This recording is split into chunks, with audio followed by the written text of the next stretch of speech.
Well, earlier this year, all new at 5:30, the I-Team showed you how halfway houses for recovering drug addicts are taking in millions of dollars around the Bay Area, yet still failing the people they're supposed to be helping. Well, tonight we look at those who want to impose some standards and improve a system that's almost completely unregulated. And this one has its own bathroom. Coastal Enrichment is a 44-bed transitional housing facility in Clearwater for recovering drug addicts. So we got 2 people to a bathroom and a walk-in closet. The rooms here are clean and spacious, but as this resident told us, the rules here are strict.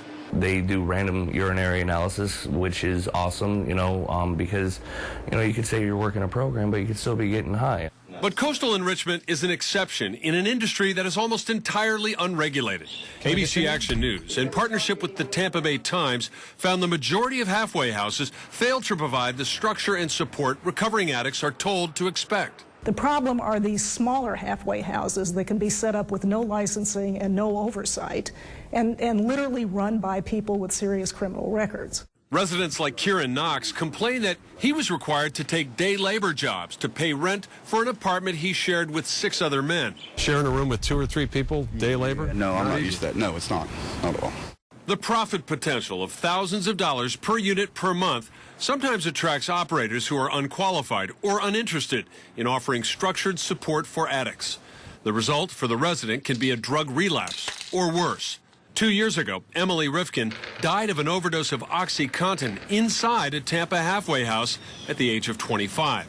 She was being supervised by a fellow addict with no management experience. Basically, there's really not too much you can do if you're not professionally enough to know what to do, because I'm in drug treatment myself, so I can only do so much. The industry standards, there are none. That's why all these houses can pop up all over the place. Conscientious operators like Ray Harris of Simply Hope want to see a self-policing accreditation body that would set standards and inspect member halfway houses.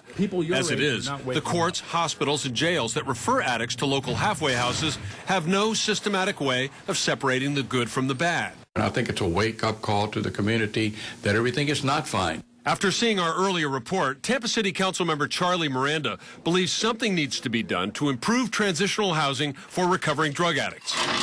But in the absence of new laws, the city's authority is limited to the kind of routine zoning that would apply to any rental property. Sometimes they're approved, sometimes they're denied, but in most cases they are approved.